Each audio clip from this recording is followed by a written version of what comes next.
네, 끝내주는 인터뷰 시작합니다. 러시아에서 이 푸시킨을 연구하시고 건축학의 박사학위를 받은 우리 이대식 박사님 모셨습니다. 안녕하세요. 안녕하세요. 반갑습니다.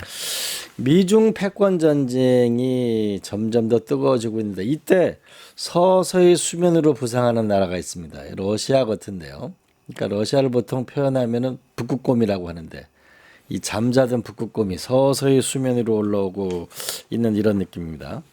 그 러시아의 책을 보면은 러시아 모든 에카테리나 황제나 베체르스부르크 이들의 꿈은 피터 대제의 꿈이나 이런 거 보면은 흑해로 나아간다. 그리고 유럽으로 가는 차원에서 페테르스부르크를 연다. 오른쪽에는 블라디보스톡을 연다. 얼지 않은 항구를 향해 나아간다는 이들의 꿈이 있었는데 오늘 첫 번째 질문. 이 과연 러시아는 유럽은 러시아를 영원히 배제할 수 있을까요? 네, 굉장히 시의적절한 질문 같습니다. 러시아에서 입장해 보면 사실 제가 러시아를 최근에 다녀왔는데 예. 그들은 유럽과의 관계는 비가역적이다. 비가역적이다. 이미 루비콘 강을 건넜다라고 생각하고 있는 것 같고 이제 이들이 바라보는 것은 서쪽이 아니고 동쪽이다. 라고 판단하고 있는 것 같습니다. 그 입장은 유럽도 이념적이나 가치적인 측면에서는 마찬가지인데 그러나 속내를 들여다보면 유럽은 러시아와는 달리 러시아 없이 우리가 계속 갈 수 있을까라고 하는 내부 회의가 굉장히 심한 상태다라고 볼 수 있을 것 같습니다. 가장 중요한 게 이게 먹고 사는 문제입니다. 유럽의 탈러시아의 핵심은 친러시아의 핵심이 뭔지를 봐야 되는데요. 그게 결국 뭔가 하면 유럽의 에너지 구조에 가장 뿌리 깊은 곳에 러시아가 있었고 이 착근된 에너지 협력이 여전히 사라지지 않고 있다는 것이죠. 지금 제가 보여드리는 LNG를 유럽이 러시아로부터 우크라이나 전쟁 이후에도 계속해서 수입을 늘리고 있다라고 하는 걸 나왔습니다. 네. 이게 보는데요. 2022년부터 LNG 수입이 대꾸복구가 있지만 계속해서 늘어나고 있습니다.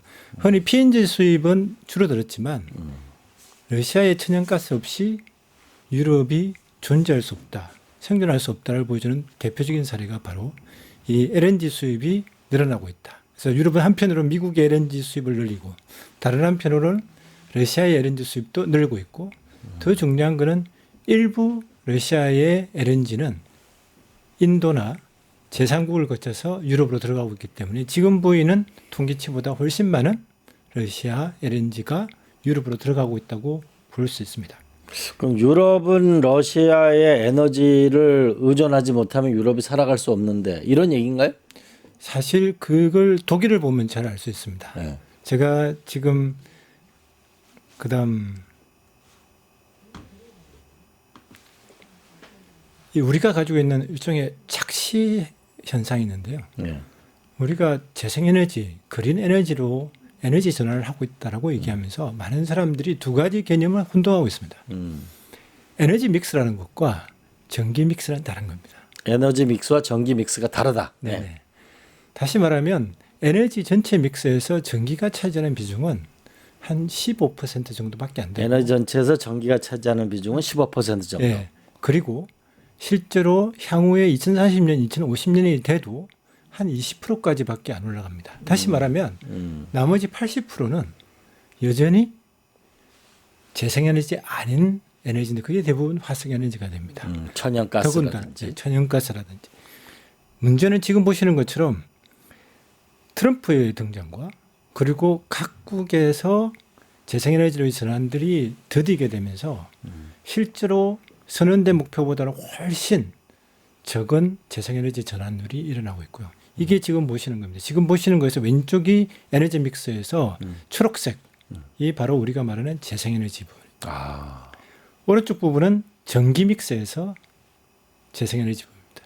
전기 믹스에서 재생에너지 부분이 차지하는 부분은 그나마 높은데 전체 에너지 믹스에서 재생에너지가 차지하는 비중은 굉장히 낮다라는 걸 알 수 있는데 이게 독일의 그대로 볼 수 있습니다. 독일 보시죠. 독일이 러시아 가스를 수입하지 않음으로써 난방에 문제가 있어서 추운 겨울을 보낸다라는 얘기만 하고 있는데 예. 그거는 거의 또 본질을 흐트리고 있는 팩트입니다. 독일이 실제로 러시아 가스와 석유에 의존하고 있던 것, 특히 가스에 의존하고 있던 것은 민수의 난방이 아니라 산업의 토대가 되는 에너지였습니다. 아, 지금 보시면 독일이 가스를 어디다 쓰고 있는가를 보고 있는데 실제로 민수용으로 40%지만 나머지는 다 산업용. 산업이나 기타 여러 가지 상업용. 정리해 보면 이런 거네요. 그러니까 유럽은 러시아로부터 에너지로부터 벗어나지 못하고 있다. 네. 그래서 에너지 믹스하고 전기 믹스 보면 에너지 전체로 보면은 15%가 전기다. 네. 독일 경제가 이렇게 어려운 거는 에너지 믹스 부분에서 민수용 부분이 많은 게 아니고 산업용 부분이 많다. 그러니까 단순하게 전기 부분만은 아니라는 겁니다. 네, 전기 부분만이 아니다. 그렇기 때문에 구조적으로 러시아의 에너지 없이 유럽 경제가 계속해서 갈 수 있느냐라는 문제는 지금도 해결되지 않은 문제입니다. 그래서 유럽 입장에서는 굉장히 아쉬운 거죠. 그래서 겉으로는 이념 가치 때문에 우크라이나 전쟁에 대해서 미국과 트럼프와는 반대되는 입장을 하고 있으나 속으로는 전쟁이 끝나기를 누구보다도 빨리 기다리는 끝나야 중이고 이 에너지가 안정적으로 공급돼야 경제가 돌아가겠네, 그죠? 그런데 문제는 러시아가 이미 중국으로, 이미 인도로 돌린 이 석유와 가스를 다시 유럽으로 보내겠느냐라는 문제는 사실 한번 지켜봐야 될. 러시아가 문제입니다. 카드를 하나 갖고 있는 거네, 그렇죠. 에너지 네, 카드를. 자, 그럼 다음 또 두 번째 도발적인 질문을 해보겠습니다. 러시아는 과연 중국의 파트너일까? 아니면은 러시아가 갖고 있는 많은 자원을 갖다 쓰는 너무 과한 편이지만 자원 식민지일까? 자원식민지라는 용어는 굉장히 많이 사용되고 있습니다. 이미 2010년대부터 자원식민지 용어가 많이 러시아는 사용되는데 방금 주신 질문, 러시아가 중국에 종속되느냐, 자원식민지냐라고 하면서 러시아가 결국 중국한테 먹히는 게 아니냐라는 질문에 대해서 가장 우리나라에서 많이 대표적으로 러시아가 정말 중국한테 먹힌다라고 했던 사건이 뭔가 하면 블라디보스톡을 중국에게 열어줬다. 항구를 네, 열어줬다. 빌려줬지. 네, 그죠? 빌려줬다라고 하는데 굉장히 과대된 그 언론 보도였습니다. 사실은 중국이 블라디보스톡에서 수출을 할 때 세관 통과를 블라디보스톡이 안 하고 그보다 훨씬 중국과 러시아의 경계선에 있는 육지에 있는 세관에서 통과를 하고 블라디보스톡에는 세관 통과 검사를 안 한다는 뜻이었어요. 아, 항구를 그냥 준 게 아니라. 그러니까 훈춘 좀 지나서 거기서 그냥 세관 통과를 하고 네네네. 그다음에 그 러시아 항구를 이용했다 그렇죠. 이런 뜻이네요. 그렇죠. 그렇기 때문에 그걸 갖다가 마치 블라디보스톡을 중국에게 준 것처럼 이렇게 가되는데 그거 제가 몰랐던 부분입니다. 그와 반대되는 지금 이 사진을 보시죠. 최근에 드디어 북한과 러시아의 관계가 좋아지면서 북한과 러시아를 잇는 자동차 교량이 건설되기 시작했습니다. 지금 교량이 건설되고 있는 현장 사진입니다. 얼마 전에 저의 동료가 여기 가서 직접 찍은 사진을 저게 위치가 제작과 문제도 어디죠? 없습니다. 지금 이게 두만강 쪽에 두만강. 있는데요. 재밌는 것은 이 교량의 높이입니다. 이 교량의 높이가 매우 중요합니다. 7m밖에 안 됩니다. 얼마요? 7m. 7m? 7m가 뭘 의미하는가 하면요. 네. 상선이 여기를 지나갈 수 없습니다. 아하.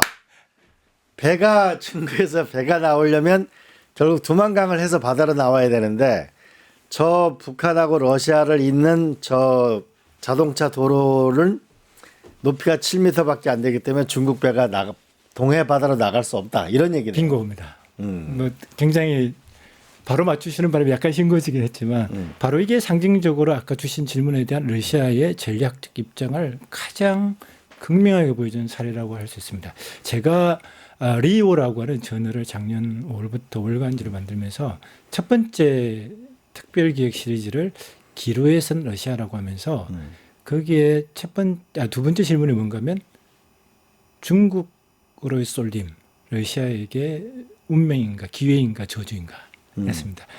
여기에 대한 답을 러시아가 중국으로부터 쏠림이 네. 저주인가 아니면 기회인가 이 질문에 대한 답을 하기 위해서 해외 전문가를 찾았는데 그 사람이 누구인가 하면 러시아계 호주인 중국 전문가였습니다. 러시아와 호주와 중국이 결합된 이반 필리포프라는 사람이었는데 이 사람은 이렇게 이 질문은 똑같은 질문을 제가 던졌습니다. 네네. 그랬을 때 이 사람이 이렇게 얘기합니다. 경제적으로 명백하게 종속이 되고 있는 여러 가지 팩트들은 사실이다. 그러나- 러시아 경제가 중국에 네. 종속되고 있는 팩트 이런 것이 있다. 그건 사실이죠. 사실 뭐 교역량을 보나 에너지를 보나 심지어 북극 개발을 보나 다 그렇게 확신할 수 있습니다. 다만 이 사람이 얘기한 아주 말을 제가 직접 가져왔습니다. 러시아가 중국의 속국이 되었다는 주장은 서방의 지배적인 담론일 뿐이며 역사나 현실에 기반하지 않는다라고 하면서 그 사례를 듭니다. 국제관계에서 힘의 대칭성이나 경제적 의존성 때문에 국가가 근본적인 자기 안보 이익을 포기한 적은 단 한 번도 없다라고 하면서 옛날 중공을 봐라. 소련에 거의 다 의존하고 있었지만 결국 안보 이익이 생기니까 둘이서 중소 분쟁을 전쟁도 했죠. 전쟁도 불사하지 했죠. 않았냐. 네. 그리고 최근에 예를 자기가 살고 있는 조국 호주. 호주가 사실 중국에 상당히 의존하고 있습니다. 그렇죠. 그러나 호주의 국가 이익을 건드렸을 때 호주는 그저 우리나라와는 달리 고개를 숙이지 않았습니다. 그렇기 때문에 이 사실로 러시아가 종속국이 되고 있다는 말은 아니고 중국은 그러니까 러시아는 중국이 자기의 이익선을 건드는 순간 바로 반응을 할 것이다. 라고 얘기하는 게 이 사람 입장이었습니다. 그래서 러시아가 그럴 수 있는 절대 카드가 있는 거죠. 잘 아시는 것처럼 압도적인 군사력입니다. 핵무기, 초음속, 그리고 최근에는 우크라이나 전쟁을 통해서 현대전에서 이길 수 있는 잠재력까지도 갖추게 됐습니다. 엄청난 지금 군사 훈련이 이루어지고 있다고 그렇죠. 봐야 되겠죠. 그리고 중국이 남방 항로 지정학적인 변수가 많은 남방 항로의 대안으로 북극 항로에 엄청난 투자를 하고 있습니다. 그렇죠. 북극 그러나- 항로로 나가는 게 꿈이죠. 예. 근데 이 북극 항로는 지금 러시아가 열어줬기 때문입니다. 러시아는 닫을 수도 있습니다. 아까 그 두만강으로 가는 길이 막힐 수도 그렇죠. 있고 보통 아무르강이나 해서 부쪽 러시아를 통과하는 그 그렇죠. 강을 막아버리면 그만이다 이런 얘기네요. 그렇죠. 결정적으로 러시아는 중국은 러시아의 대유라시아 정책의 일부일 뿐입니다. 러시아는 줄기차게 북한, 동남아시아와 협력하는 글로벌 사우스 정책을 지금 적극적으로 펼치고 있고 이게 글로벌 사우스 정책이 중국에 대한 견제 정책의 일환이기도 합니다. 알겠습니다. 러시아도 여러 카드를 가지고 있네요. 네네네 그렇습니다. 특히 그 두만강 그 자동차 도로는 인상적이었습니다. 네. 자, 세 번째 또 도발적인 질문인데요. 러시아는 중동의 침략자인가 아니면 조정자인가? 지금 사우디에서 이게 협상이 미국, 중국, 아니 미국하고 러시아 협상을 사우디에서 일어나고 그렇습니다. 있는데 그것도 네. 재밌는 그렇습니다. 현상인데 네.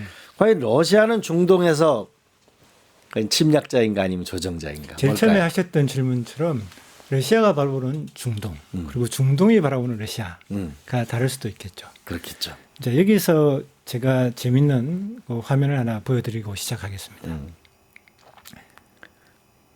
많은 사람들이 시리아의 소수 시아파 정권이었던 알-아사드를 러시아가 지원하다가 우크라이나 전쟁 때문에 여력이 안 생기니까 결국은 시리아의 정권이 넘어가지 않았습니까? 예, 예. 순위파로. 이제 러시아는 시리아를 잃었다라고 이야기하고 있습니다. 그러나 최근에 새로운 시리아 정권이 러시아에게 요청을 합니다. 우리를 지켜다오. 시리아의 남부 지역에 너네들이 군사 기지를 배치해다오. 이스라엘로부터 우리를 지켜다오. 이스라엘로부터 우리를 지켜달라고 러시아군을 주둔하기를 요청한다고. 예, 중동에서요. 요청을 했습니다. 예. 다시 말하면 중동에서 러시아는 일종의 서방 혹은 이스라엘에 대한 보호벽 역할을 해왔고 이들에게 러시아는 현상 유지를 위한 강력한 협력자였습니다. 사실 시리아도 현상 유지를 하자는 것이었고 그리고 러시아는 중동에서는 직접적 개입은 사실상 거의 하지 않았고 실제로 소련이 붕괴한다면 러시아는 중동에 대해서 실질적인 개입은 먼저 하지 않았습니다. 내 치에 전혀 개입하지 않았고요. 정권 교체도 주도하지 않았습니다. 기존에 있는 시아파든 순위파든 러시아는 기존의 권력을 유지하기 위한 든든한 동반자 역할을 했던 거죠. 그럼 중동에서 러시아랑 가까운 나라는 어디가 있는 거예요? 이게 굉장히 재밌습니다. 네. 흔히들 아시는 게 이란. 예, 이란. 이야기합니다. 그리고 시리아가 있고 시리아. 그래서 이른바 시아파 초승달 예. 국가하면서 이라크 이라크. 얘기하고 그렇게 했었는데 그리고 뭐 오만 예멘 이렇게 얘기하는데 사실상 가까운 걸로 따지면 굉장히 애매한 편입니다. 모두가 러시아를 협력국으로 생각하고 있기 때문에 왜 그렇습니까? 사우디아라비아 한번 생각해보니까 사우디아라비아 순위파 아니까 네. 이란과 척지고 있지 않습니까? 네. 그러나 사우디아라비아에서 미국과 러시아가 우크라이나 종전을 위한 회담을 하지 않았습니까? 네. 사우디아라비아에게는 첫 번째 에너지 가격 동맹을 맺는 가장 중요한 러시아도 파트너가- 전 세계 에너지를 팔고 사우디도 파니까 두 개의 큰 예. 시장에 큰 소리나고 예. 올 수 있으니까 예. 서로 가격 담합? 담합을 해도 그게 이른바 오펙 플러스라는 거예요. 오펙 플러스. 예. 예. 그 미국이 쉐일 혁명 일으키면서 러시아와 미국은 미국과의 치킨 게임에서 강력한 동반자가 될 수밖에 없었던 거죠. 또 하나 이른바 페트로달러 체제가 무너지면서 페트로달러 체제 핵심은 사우디가 달러 국채를 사고 석유를 미국에 팔면 그렇죠. 미국은 안보를 지켜주면서 무기를 보내줬습니다. 그런데 이 페트로달러 체제가 세일 혁명으로 무너집니다. 미국이 세일 혁명을 하게 되면서 결국은 에너지 자립 국가가 돼버린 그렇죠. 거죠. 예. 그렇게 되면서 무슨 문제 생겨? 에너지를 팔면서 무기를 사왔는데 중동의 안보에 대해서 미국이 옛날처럼 관심이 없으니 일단 에너지를 별로 살 일이 없으니까. 그렇죠. 그러니까 그 안보에 해당하는 무기를 어디서 사야 되겠습니까? 러시아에서 러시아에서 사야 되는 거죠. 그러니까 사우디는 중국에 석유 팔아서 그 돈으로 러시아 무기를 사야 되는 입장이 되는 거죠. 그렇게 되면서 일단은 이란과 사우디아라비아가 서로 공존하는 분위기를 가면서 이 공존에서 유력한 중개자가 또 러시아가 됩니다. 그 사우디 입장에서 보면은 근자의 모습을 보면 얼마 전에는 또 1조 달러를 트럼프 대통령하고 또 맺고 네. 러시아하고도 관계를 좋게 하고 네. 중국하고도 관계를 좋게 하고 이렇게 하는 그렇죠. 세계 질서 변동에 따라서 자기 포지션을 정하고 있는 거네요. 다극화의 세계로 간다면 그 중에 중요한 극이 되겠다는 야심을 사우디는 내리고 있는 거죠. 그와 동시에 UAE, 아랍에미리트는 네. 흔히들 조용한 협력국이라고 부릅니다. 러시아에. 네. 러시아의 중요한 자본이 조용히 아랍에미리트, 두바이에 쌓이고 있습니다. 지금 현재 며칠 전에 이재명 대통령이 UAE에 가셨었는데, 네. 네. 러시아에 조용한 돈이 쌓인다니까 이게 뭐 검은 돈이 쌓이는 거예요, 뭐예요?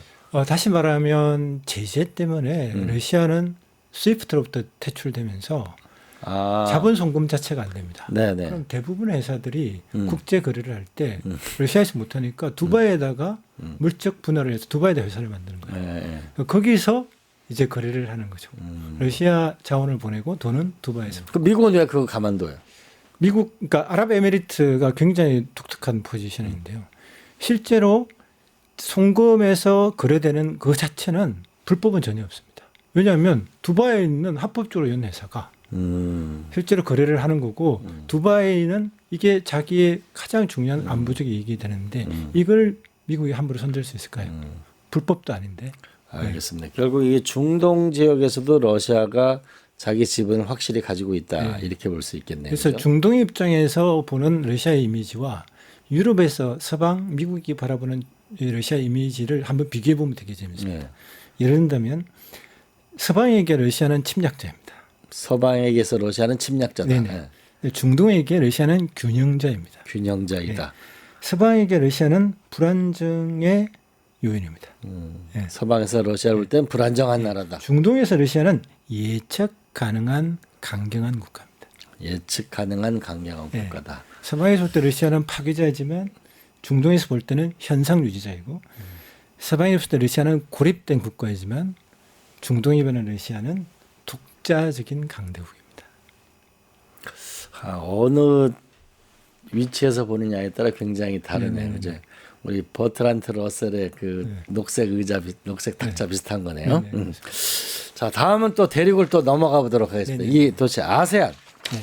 아세안에게 러시아는 위협인가, 기회인가?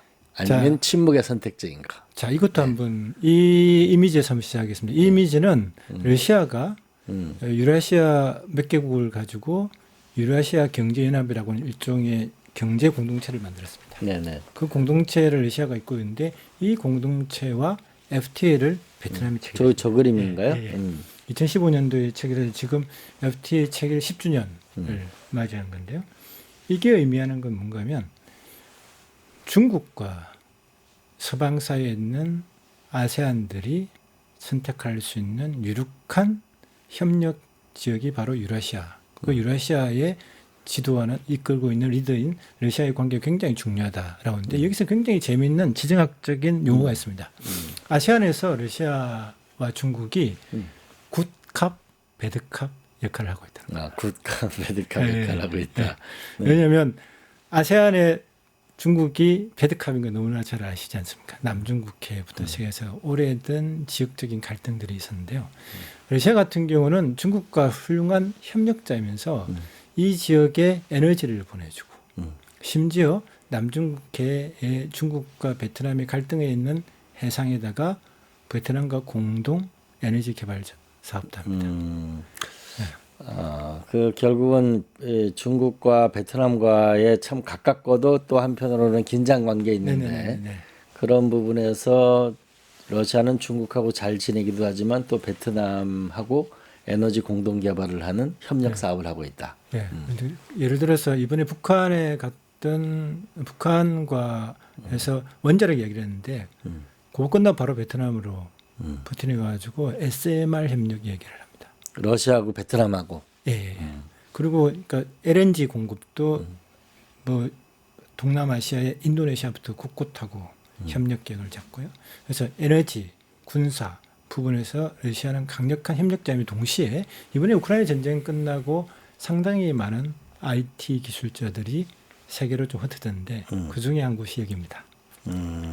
재밌는 것은 말레이시아의 페낭이 아시아의 실리콘밸리라고 불립니다. 말레이시아 페낭이 예, 아시아의 아시아의 실리콘밸리라고 부릅니다. 실리콘밸리다. 사실 미국에서 필요한 거, 유럽에서 필요한 거, 중국에 필요한 반도체 상당 부분이 이 지역에서 생산됩니다. 페낭에서. 예, 예. 네. 그래서 여기에 인텔부터 해가지고 세계 유수의 반도체 기업들이 여기에 공장도 가지고 자사도 가지고 있습니다. 그래서 아시아의 실리콘밸리라고 불리는데 여기를 통해서 러시아가 자국에 필요한 반도체를 우회 수입하고 있습니다.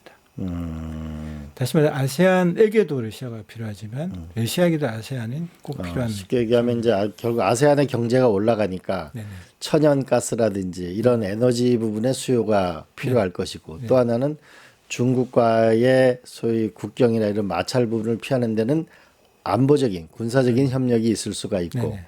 또 하나는 말레이시아 페낭이라는 곳에 그 아시아의 실리콘밸리인데 여기서 반도체나 이런 걸 우회하는 그렇습니다. 루트로도 서로 협력하고 있다. 이렇게 보면 되나요? 그렇죠. 말레이시아에 러시아는 수호위기부터 해서 전투기도 보내고 있고요. 근데 인도네시아에는 석탄을 그 운송하는 철도 인프라에 대해서 투자를 얘기하고 있는 거고요. 태국은 러시아인들이 가장 많이 가는 관광지입니다. 그럼 러시아로부터 그 석탄이 이런 걸 때 그러면 어떤 루트를 통해 가는 거죠? 러시아 이쪽 지역은 석탄도 있고 또 러시아 석탄도 필요한데요. 네. 석탄 같은 경우는 배를 타고 가는 거죠. 우리나라 동해 북극. 앞바다를? 그렇죠. 북극 항로를 통해서 네. 이렇게 잘 아시는 사하공화국이나 네. 이쪽에서 태워서 이렇게 돌아서 우리나라 부산 앞바다를 지나가는 거예요? 지나가게 되는 거죠. 예. 부산 앞바다를 지나서 인도네시아, 뭐 베트남, 예. 태국으로 간다 이런 예, 얘기네요. 예. 그럼 앞으로 이 러시아가 부산 앞바다를 지나가게 되면 뭔가 한국도 역할을 하면 상당한 비즈니스 기회가 있겠네요. 그게 정말 중요한 지적이 있는데요. 우리가 북극 항로를 얘기할 때 유럽과 아시아 연결만 얘기하는데 네. 북극 항로에 인도도 참가하겠다고 하고 베트남도 참가하겠다고 합니다. 아, 북극 항로에 인도하고 베트남도 참여하겠다. 참가하겠다고 예. 합니다. 그래서 러시아가 북극 이사회의 8개 연안국에서 쫓겨나는 건 다름없잖아요. 맞아요. 사실상. 자체적으로 북극 이사회를 만드는데 거기에 중국, 베트남, 인도 이런 국가들이 들어올 수도 있다라고 얘기가 되고 있는 게 바로 이것 때문이다. 그런데 이들이 옛날에 싱가포르가 중요한 허방이 됐던 것은 중국, 일본, 한국 여기에서 출발한 화물이 싱가포르를 거쳐서 유럽으로 가기 때문입니다. 그렇죠. 거기 또 국제 금융도 있고. 네네. 네. 그래서 상해에서 출발하면 싱가포르를 거쳐서 가야 되니까 거기에 벙커링부터 해서 선박 금융이 들어가고 그러면서 온갖 인프라가 들어가게 되는 거잖아요. 근데 이제는 상해 닝부에서 출발한 것들이 왼쪽으로 가지 않고 오른쪽으로 가게 하면 부산 그 앞바다를 길목에 지나가요. 부산이 있고 아. 인도네시아, 베트남에서 북극으로 가서 러시아로 가려면 또 거기에 부산이 있는 거죠. 어제 전재수 해양수산부 장관이 왔었는데 바로 이 북극 항로의 길목에 해양수도 부산이 있다. 여수, 울산, 부산, 광양. 결국 여기가 새로운 경제 엔진이 될 거다. 그런 것도 해석이 가능해지는 거네요. 그렇죠. 그죠? 여기서 우리한테 중요한 게 사실은 나인 브릿지 같은 거 다시는 하면 안 됩니다. 나인 브릿지는 기존에 있던 북방 정책을 그냥 짜집기 한 건데 거기에 그랜드 상상력이 부족했습니다.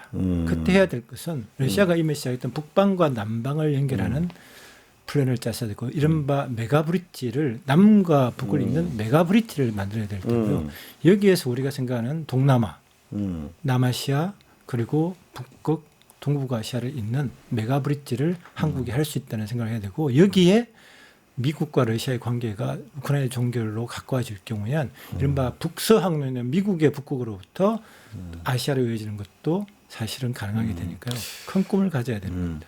그러면 새로운 블록이 형성되고 있다라는 느낌이 드는데 우리 전통적으로 북한, 러시아, 중국이 한 편이고 네네. 또 한편은 한국, 미국, 일본이 한 푸더고 이 대결 구도가 아니고 이러한 그 러시아의 에너지를 기반으로 해서 이게 그 아세안까지 오게 되고 그다음 우크라이나 전쟁이 끝나서 미국하고 러시아하고 협력을 하게 되면 새로운 세계 질서가 탄생하는 측면도 있겠네요.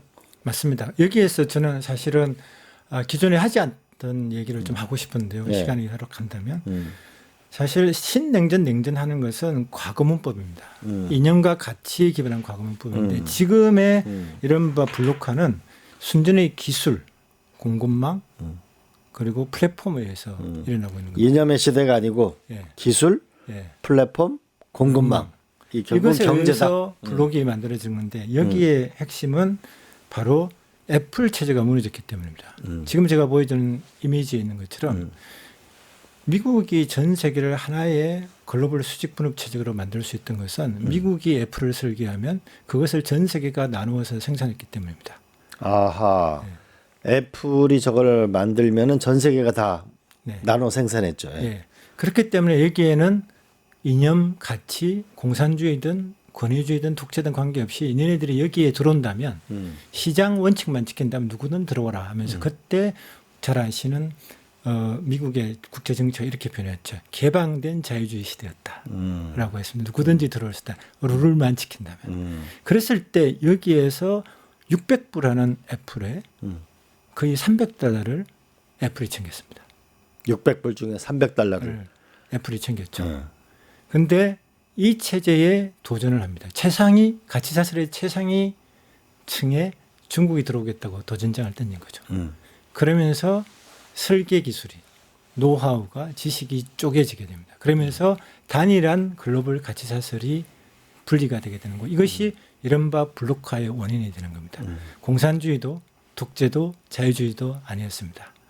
그런데 그렇기 때문에 우리가 보는 새로운 블록화가 이런데 초기에는 여러분이 잘 아시는 것처럼 스몰 야드 하이 펜스라고 해서 최첨단 기술만 지키고 나머지는 중국하고 계속 나눈다였잖아요. 그죠? 예. 그걸 그렇죠. 거꾸로 얘기하면 하이테크는 우리가 경쟁하지만은 네네.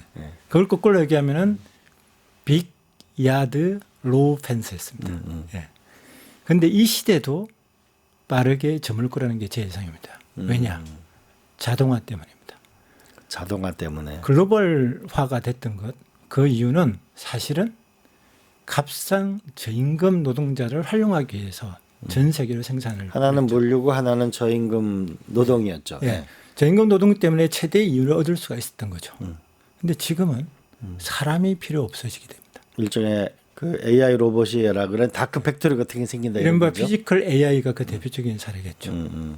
제조업의 수많은 노동자 일자리를 잃는 것은 다시 말하면 생산이 자동화되면 이제 그 기술과 시스템을 갖추고 자본과 기술이 있는 국가로 생산이 돌아간다. 그걸 갖다 이른바 리쇼어링이 그래서 일어난 겁니다. 그저 중산층을 살리자가 아니라 사실 기술의 발전 경로에서 리쇼어링은 불가피합니다. 이걸 갖다 저는 거꾸로 저는 어떻게 표현하는가 하면 생산의 국지화가 일어난다. 생산의 국제화가 일어난다. 생산의 글로벌화, 세계화는 끝나고 생산의 국제화고 여기서 누가 이 국제화의 하나의 강력한 극이 되는가를 지금은 중국과 미국에 붙고 있는데 거기에 유럽이 들어올 수도 동남아가 들어올 수도 있는 거죠. 생산은 국제화되지만 자동화에서 엄청나게 올라간 고도의 생산성은 뭘 의미합니까? 결국은 엄청난 제품이 생산된다는 겁니다. 그렇죠. 그럼 그렇게 만드는 제품은 세계가 소화해야 됩니다. 생산은 국제화되나 소비는 세계화될 수밖에 없습니다. 이른바 이 소비 시장, 글로벌 소비 시장을 먹기 위한 엄청난 충돌이 벌어지게 되는 거고요. 이게 바로 생산의 국제화, 소비의 세계화라는 것 때문에 지금 우리가 목도하게 된 새로운 블록화가 지금 보시는 블록화는 정말 시작에 불과하다. 시작에 불과합니다. 그랬을 때 우리는 뭘 해야 되는 게 굉장히 중요한 것이죠. 예. 이 생산이 국제화되면 생산 기지들 간의 경쟁이 되잖아요.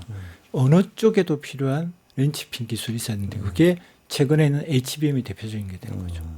두 번째 소비가 세계화되면 전 세계에 자기 제품을 팔기 위해서 곳곳에 허브가 필요할 겁니다. 중국이 한국에 진출하는 이유가 중국의 이미지를 희석시키고 세계에 팔기 위한 겁니다. 지금 오고 있습니다. 미국이 디지털 센터를 한국에 건설하려고 하는 것도 바로 같은 맥락입니다. HBM, 그러니까 중국은 HBM이라는 게 결국 하나의 세계를 끌어들이는 생산의 린치핀이 되는 거고요. 소비의 린치핀도 필요한데 우리가 굉장히 유리한 위치에 있습니다. 동양과 서양을 예. 융합하는 문화가 있는 거고. 그래서 아까 서두에 말씀하신 에너지 고속도로라는 게 굉장히 중요합니다. 디지털 재밌는 게 이 에너지가 없으면 우리가 생산과 소비의 허브가 될 수가 없습니다. 뭐 AI 시대라는 거는 전기하고 어떻게 깊은 네네. 관련이 있으니까요. 자, 마지막 질문입니다. 네네. 한국과 유라시아 정책은 단절하는 것인가 아니면 전환하는 것인가 아니면 새롭게 이어지는가 어떤 전략으로 가야 될까요? 사실은 지금 정말 잘하고 애쓰고 계시는 안보실장께서 지난 정권 때 사석에서 이런 말씀을 하신 적이 있습니다. 미국과 외교하는 것은 쉬운 일이다. 정말 우리가 해야 되지만 어려운 외교는 중국과 러시아다. 라고 하셨습니다. 그래서 저는 지금 굉장히 기대가 큰데요. 그렇지만 지금은 미국과 외교하는 게 쉽지 않고 그리고 미국과 풀어야 되기 때문에 중국과 러시아는 후순위로 밀리는 것 같습니다. 다시 말하면 유라시아가 후순위로 밀려 있는 거죠. 근데 여기서 저는 문제를 제기하고 싶습니다. 우리가 CPU와 GPU의 가장 큰 차이, 우리가 GPU의 시대에 살고 있지 않습니까? 예. CPU와 GPU의 가장 큰 차이는 직렬과 병렬입니다. 직렬로 A가 해결되면 B를 해결하고 B가 해결되면 C를 하겠다는 직렬 외교 방식이 지금 더 이상 유효하지 않습니다. 우리는 GPU식 외교를 해야 됩니다. 병렬식 외교를 해야 되는 거죠. 쉽게 말하면 이미 우크라이나 전쟁은 거의 끝난 거나 다름없습니다. 미국과 러시아는 이미 종전 작업을 시작했고요. 얼마 전에 23일 날 28개 조항을 미국이 제시를 했죠. 미국 언론에 보니까 이거 러시아가 써준 거 아니야? 이런 얘기도 있었죠. 정도로, 예. 너무 친러시아적이다 이런 비판이 지난번에도 있었어요. 말씀드렸지만 미국과 러시아 기업 간의 종전 후의 협력 물밑 작업은 이미 시작되고 있습니다. 정말 냉정하지만 그렇게 시작되고 있고요. 이때 우리가 둘이가 나중에 시작하면 들어가야지 하면 이미 늦습니다. 미국과 러시아의 종전 협상은 시작되고 있다. 이때 늦게 들어가면 절대 안 된다. 이런 얘기네요. 이전에 얼마 전에 러시아 대사를 하셨던 대사가 저한테 이런 말씀했습니다. 트럼프하고 푸틴이 만나서 북극의 LNG 개발을 할 때 두 사람의 입에서 공통적으로 그래 한국에 LNG 있어 한국에 특수선을 쓰면 좋지 않겠습니까? 라는 말이 나오게 하려면 지금부터 시작해야 된다. 라는 얘기를 한 게 굉장히 인상 깊었습니다. 결국은 이 북극에 생기는 거대한 에너지, 미국, 러시아 갖고 있는 거대한 에너지가 결국은 한국, 일본, 동남아시아, 인도까지 결국 쓰여지게 될 것이고 예, 예. 그 에너지 협력도 미국하고 러시아가 협력이 일어날 수 있다. 네. 이렇게 보시는 거네요. 둘 다 조선 기술이 부족하고요. 그리고 거기에는 배를 LNG선을 하려면 결국은 한국이 절대적으로 네. 필요하고 항로로 봐서도 이 부산항이 기회가 올 것이다. 이렇게 보시는 거네요. 그렇죠. 그래서 유라시아를 둘러싼 미국과 러시아의 협력과 경쟁이 본격화될 때 그 길목에 있는 한국이 좌고우면하지 말고 러시아, 중국, 미국과 같이 협력하면서 공존의 해법을 찾아내는 게 사실 인류를 위해서도 굉장히 좋은 그런 방향이라고 생각됩니다. 알겠습니다. 자, 마지막으로 미국과 러시아, 그러니까 우크라이나 전쟁의 종전을 둘러싸고 있는 협상의 내용들은 어떻게 되고 있고 이건 어떻게 결말이 내게 될 것이며 그럼 우리는 무엇을 준비해야 되는가로 좀 결말을 내주시면 어떨까요? 예, 지금 사실상 이번에 미국이 제안한 28개 조항을 보면 러시아를 위한 것이라고 봐도 과언이 아닌 러시아를 위한 조건들입니다. 문제는 여기에 대한 우크라이나와 유럽의 반응입니다. 첫 번째, 우크라이나는 심각한 저항을 하지 않았습니다. 두 번째, 유럽이 28개 조항을 24개 조항으로 바꾼 대안을 제시했습니다. 거기에도 큰 차이는 없습니다. 다시 말하면 전쟁에 대한 협상은 이제 거의 마무리 지점이 있다고 해도 약간 블루프린트가 나온 거네요. 그러니까. 네.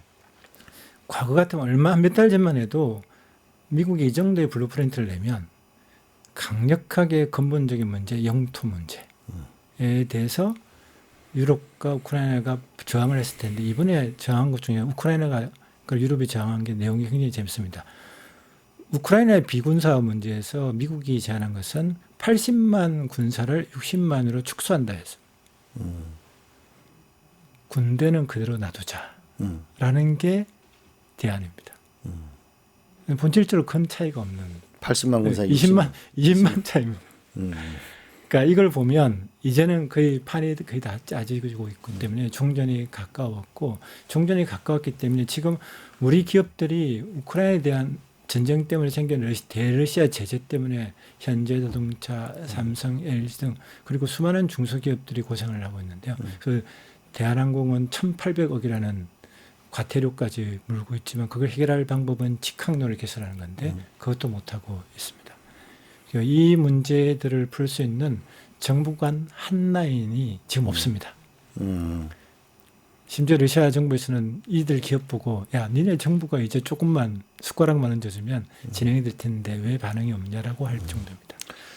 그러면 미국하고 러시아의 종전 협상은 서서히 무르고 있다고 보면은 한국과 러시아의 한 라인 이재명 대통령이 한국과 북한과의 대화 채널이 없다고도 얘기했는데 이제 한국과 북한, 한국과 러시아의 대화 채널을 가동할 때가 된 거네요, 그죠? 그렇습니다. 네.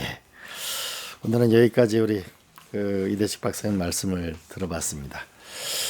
시청자 여러분, 오늘은 한 배우의 이야기를 전하고 마무리하려고 합니다. 여러분이 다 잘 아시는 대발이 아버지, 이 배우 이순재 선생님이십니다. 젊은 시절에 우리 사진을 보면은 누구나 다 젊었던 시절이 있습니다. 지금 시청하시는 분들도 젊은 시절이 있었죠. 바로 오른쪽에 있는 그 사진은 1년 전까지 작년까지 고도를 기다리며 이 백해트의 고도를 기다리며 그 연극에 출연하신 내용입니다. 1950년대 조그만 소극장에서부터 시작해서 70년 동안 이순재 선생님은 배우로서의 길을 걸어왔습니다. 사극에서는 묵직한 기둥 같았고 시트콤에서는 젊은 세대와 유머를 나누었습니다. 예능에서는 소탈한 유머가 있었습니다. 저 연세에 어디서 이런 에너지가 나오지라고 했는데 그분은 이렇게 얘기했습니다. 연기는 직업이 아니라 제 삶입니다. 그렇게 이야기했습니다.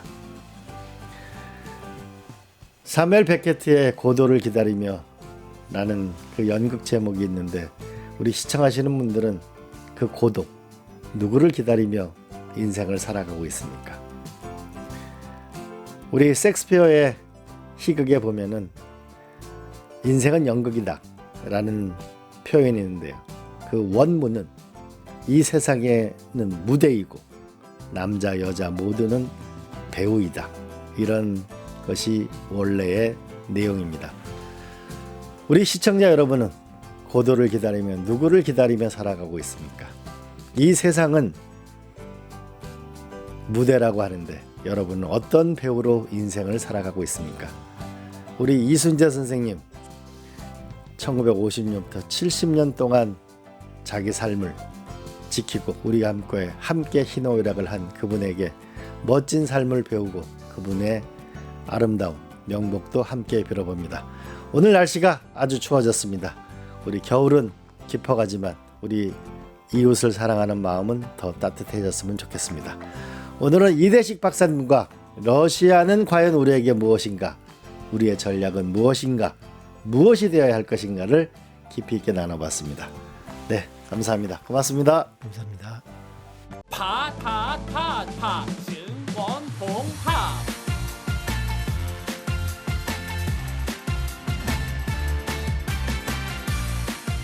이제 저녁 8시 30분 퇴근 후 퀴즈 한판 혼자 하지 마세요. 같이 해요. 매일 저녁 8시 30분 많은 참여 바랍니다.